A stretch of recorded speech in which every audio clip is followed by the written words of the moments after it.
இப்போ என் ஃப்ரெண்டு வந்து என்ன சொல்லிட்டான், இங்கே ஒரு பாம்பு பூத்து இருக்கு, அது உள்ள கையை விடு, 1,00,000 ரூபா பணம் தர சொல்லிட்டான். இப்போ நான் விட போகிறேன், நீங்கள் லைவாக பார்க்க போகிறீங்க, வாங்க. எங்கே இருக்கு பார்க்கணும் பாம்பு? இதை பாருங்கள், சுற்றிலும் பாருங்கள், ஒரே பாம்பு பூத்து தான். சரியா? இந்த பாம்பு பூத்து மேலே நான் கையை வைக்க போகிறேன். கையா? இல்லை, கையை வைக்க போகிறேன். ஏன்டா நான் சாவணுமாடா உனக்கு?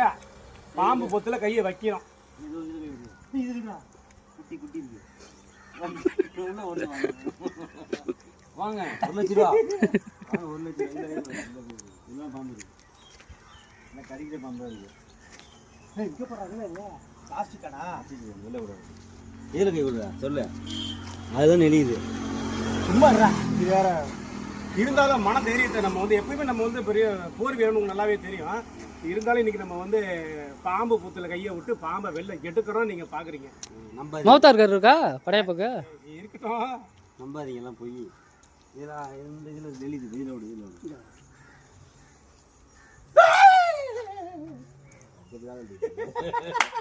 தெரியுது விடுறோம். இப்ப எடுக்கிறோம், திரும்பி எடுக்கிறோம். சரி நீ அதில் விட வேணாம். அந்த மரப்புலாம் கையை விடு. ஏண்டா உனக்கு அதையும் சொல்லிட்டு வர விடுறாங்கிற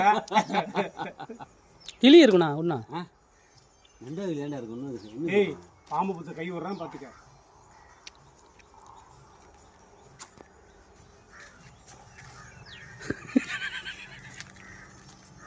பார்த்தீங்களா மக்களே, ஒரு பாம்பு பூத்துன்னு கூட பயம் இல்லாத அதில் ஒன்று குடிச்சது இல்லாமல் அதில் கப்பை வருவான்.